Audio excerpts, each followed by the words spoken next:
প্রথমেই যে খবর দিকে নজর রাখবো সেটা হচ্ছে একটা কেন্দ্রীয় বাহিনী মোতায়েন নিয়ে। কেন্দ্রীয় বাহিনী মোতায়েন নিয়ে নির্বাচন কমিশনের মধ্যে একটা অনিশ্চয়তা তৈরি হয়েছে। রাজ্যের প্রথম দফার যে ভোট রয়েছে সেই ভোটের প্রত্যেকটা বুথে কেন্দ্রীয় বাহিনী দেওয়া যাবে তো, এই প্রশ্ন এখন সামনে চলে এসেছে। কারণ এই অনিশ্চয়তা খোদ নির্বাচন কমিশনই দেখাচ্ছে। প্রথম দফার ৩ আসনে ভোট করাতে প্রয়োজন প্রায় ৩৫০ কোম্পানি মোতায়েন করা হবে বলে সূত্রের খবর। আর আগামী ১৯শে এপ্রিলই প্রথম দফায় ভোট রয়েছে। আমাদের সঙ্গে রয়েছেন সুতপা সেন, আমাদের প্রতিনিধি। সুতপা, কি হয়েছে খোদ নির্বাচন কমিশনের মধ্যে বাহিনী মোতায়েন নিয়ে অনিশ্চয়তা কেন? দেখো, প্রথম দফার যে নির্বাচন রয়েছে আমাদের রাজ্যে, সেখানে ৩টি লোকসভা কেন্দ্রে ভোট হবে। তুমি জানো যে প্রথম দফার ভোটে কিন্তু গোটা দেশ জুড়েই ভোট হবে। কাজেই সেখানে শুধুমাত্র এমনটা নয় যে পশ্চিমবঙ্গের জন্য বাহিনী প্রয়োজন, গোটা দেশে যে কটা কেন্দ্রে প্রথম দফার ভোট আছে সব ক্ষেত্রেই কেন্দ্রীয় বাহিনী প্রয়োজন। কাজেই সেক্ষেত্রে যথেষ্ট পরিমাণ বাহিনী প্রত্যেক রাজ্যে দেওয়া সম্ভব নয়, বিশেষ করে পশ্চিমবঙ্গে। সেখানে এই 3টে লোকসভা কেন্দ্রে ভোট করতে গেলে ৩৫০ কাছাকাছি বাহিনী প্রয়োজন হবে, যা কিন্তু কোনো মতেই দেওয়া সম্ভব নয়। কারণ তুমি জানো যে রাজ্যে এখনো পর্যন্ত ১৭৭ কোম্পানি বাহিনী রয়েছে এবং বাকি বাহিনী এই সময়ের মধ্যে আনাও সম্ভব নয়, বিশেষ করে অন্যান্য রাজ্যে যেহেতু ভোট রয়েছে। তার ফলে যেটা মনে করা হচ্ছে যে এক একটাকে ১১২ কোম্পানি বাহিনী দরকার, অর্থাৎ মোট ৩৩৬ কোম্পানি বাহিনী লাগবে শুধুমাত্র বুথে। এছাড়াও টহলদারি এবং অন্যান্য কাজে বাহিনী প্রয়োজন হবে। কাজেই ৩৫০ কোম্পানিরও বেশি বাহিনী প্রয়োজন হবে, কারণ যেটা কোনো অবস্থাতেই আসা সম্ভব নয় বলেই কমিশন মনে করছে। কাজেই সেক্ষেত্রে সেন্সিটিভ বুথগুলো এবং অতি স্পর্শকাতর এবং অতি স্পর্শকাতর বুথগুলোকেই বেছে নেওয়া হবে, যেখানে একেবারে নিশ্চিতভাবেই বাহিনী দেওয়া হবে। এছাড়াও আরো যত বেশি সংখ্যক বুথে বাহিনী দেওয়া যায় সেটাই তারা চেষ্টা করবে, কিন্তু সমস্ত বুথে কেন্দ্রীয় বাহিনী দেওয়া যে সম্ভব হবে না, এটা মোটামুটি ভাবে নিশ্চিত করেই বলা যায়। শুধু একটা বিষয়, যেহেতু নির্বাচন কমিশনের খোদ তিনিই বলেছিলেন যে একটা রক্তপাতহীন নির্বাচন করানো, অবাধ শান্তিপূর্ণ ফ্রি ফেয়ার ইলেকশন করানোটাই মূল লক্ষ্য। এই জায়গায় দাঁড়িয়ে প্রত্যেক বুথে বুথে কেন্দ্রীয় বাহিনী দেওয়া এর প্রয়োজনীয়তা অনুভব কেন করেছিল নির্বাচন কমিশন? দেখো, যাতে তুমি যেমনটা বললে যে ফ্রি অ্যান্ড ফেয়ার ইলেকশন করতে চায় নির্বাচন কমিশন, এবং সেখান থেকেই তারা চেয়েছিল কেন্দ্রীয় বাহিনীকে দিয়ে ভোট করতে, কারণ সেক্ষেত্রে বাহিনীর অপচয় হবে না, এমনটাই তারা মনে করেছিল। তবে কেন্দ্রীয় বাহিনী যদি নাও থাকে, রাজ্যের সশস্ত্র বাহিনী রয়েছে, কাজে সশস্ত্র বাহিনী কিন্তু প্রত্যেককে দেবে নির্বাচন কমিশন, যাতে ফ্রি অ্যান্ড ফেয়ার ইলেকশন হতে পারে সেটা সুনিশ্চিত করার জন্য। সেক্ষেত্রে রাজ্য পুলিশকে ব্যবহার করা হতে পারে সুতপা? অবশ্যই তাই, রাজ্যের পুলিশ তো সমস্ত বুথেই থাকবে, কিন্তু তার সাথে কেন্দ্রীয় বাহিনী যে ব্যাপারটা বিরোধীরা বিশেষ করে দাবি করেছিল। কাজে যে সমস্ত বুথগুলোতে কেন্দ্রীয় বাহিনী দেওয়া সম্ভব হবে না, সেখানে রাজ্যের সশস্ত্র বাহিনী যাতে সুনিশ্চিত ভাবে থাকে তার ব্যবস্থা করবে নির্বাচন কমিশন। অনেক ধন্যবাদ। সুতপা সেন আমাদের প্রতিনিধি ছিলেন আমাদের সঙ্গে। আপনারা শুনলেন যে নির্বাচন কমিশনের তরফ থেকে এটা মনে করা হচ্ছে যে সমস্ত বুথে কেন্দ্রীয় বাহিনী দেওয়া সম্ভব হবে না। সব বুথে বাহিনী থাকা নিয়ে একটা অনিশ্চয়তা তৈরি হয়েছে, কারণ প্রথম দফায় যে নির্বাচন রয়েছে গোটা দেশ জুড়ে ২১টি রাজ্যের ১০২টি আসনে ভোট হবে।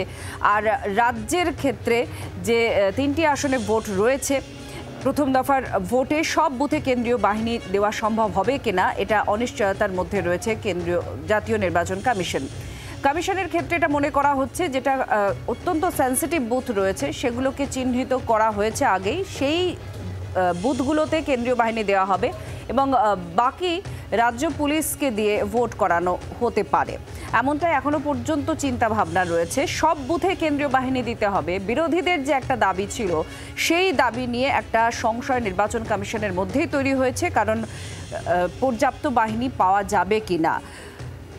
সুজন চক্রবর্তী এই মুহূর্তে আমাদের সঙ্গে রয়েছেন, আমরা কথা বলবো তার সঙ্গে। সুজনবাবু, আপনি নিজেও দমদম থেকে দাঁড়াচ্ছেন, আপনারাও বারবার অভিযোগ করেছেন হিংসা বা ফ্রি ফেয়ার ইলেকশন হয় না, অবাধে ভোট হয় না।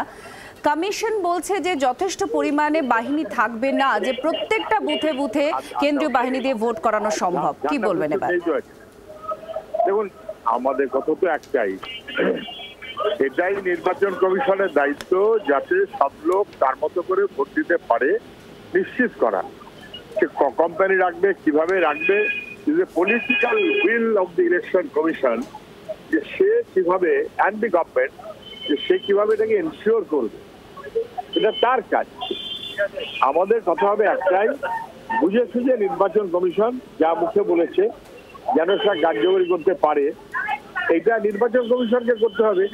কত কোম্পানি দেবে, কবে দেবে, কিভাবে দেবে, সেটা আমার কাছে গুরুত্বপূর্ণ আদৌ নয় এবং এটা ভাবছিও না। অনেক ধন্যবাদ সুজন বাবু। আপনারা শুনলেন সুজন চক্রবর্তীর বক্তব্য যে তারা ভাবিত নয় এই বিষয়টি, কারণ এটা নির্বাচন কমিশনের এখতিয়ারের বিষয়। তিনি এমনটাই তার মত ব্যক্ত করছেন। কিন্তু বিরোধীদের তরফ থেকে যে পূর্ববর্তী নির্বাচনগুলো হয়েছে সেই নির্বাচনগুলোতে অবাধ শান্তিপূর্ণ নির্বাচন হয়নি এমন অভিযোগ করে কেন্দ্রীয় বাহিনী বুথে বুথে দেওয়া হোক এই দাবি তোলা হয়েছে।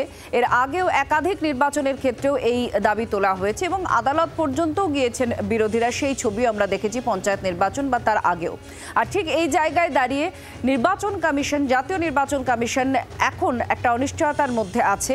সব বুথে বাহিনী দেওয়া সম্ভব কি, এটা নিয়ে খোদ নির্বাচন কমিশনের মধ্যে একটা অনিশ্চয়তা তৈরি হয়েছে। কারণ পর্যাপ্ত পরিমাণে বাহিনী হয়তো পাওয়া যাবে না। রাজ্যের প্রথম দফার ভোটে সব বুথে কেন্দ্রীয় বাহিনী দেওয়া সম্ভব কিনা তা নিয়ে রীতিমতো এখন অনিশ্চয়তার মধ্যে রয়েছে জাতীয় নির্বাচন কমিশন।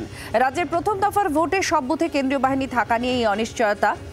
প্রথম দফা 3টে আসনে ভোট করাতে প্রয়োজন প্রায় 350 কোম্পানি বাহিনী, এটা সূত্রের খবর। আগামী 19শে এপ্রিল প্রথম দফার ভোট রয়েছে আমাদের রাজ্যে এবং গোটা দেশ জুড়ে অর্থাৎ 21টি রাজ্যের 102টি আসনে ভোট রয়েছে। ফলে সব জায়গায় এত বাহিনী দেওয়া সম্ভব কিনা তার মধ্যেই সন্দেহ তৈরি হচ্ছে। রাজ্যে এখনো পর্যন্ত 177 কোম্পানি কেন্দ্রীয় বাহিনী এসেছে। কমিশন সূত্রে যা খবর, প্রথম দফার ভোটের আগে আরও বাহিনী রাজ্যে আসবে। আপনারা জানেন যে এই রাজ্যে অনেক আগে থেকে কেন্দ্রীয় বাহিনী পাঠিয়েছে নির্বাচন কমিশন। তারা বিভিন্ন জায়গায় টহলও দিয়েছে, আমরা সেই ছবিও আপনাদের দেখিয়েছি। কিন্তু এখন প্রত্যেকটা বুথে বুথে কেন্দ্রীয় বাহিনী দিয়ে নির্বাচন করানো সম্ভব কিনা সেটা নিয়ে ভাবতে হচ্ছে নির্বাচন কমিশনকে।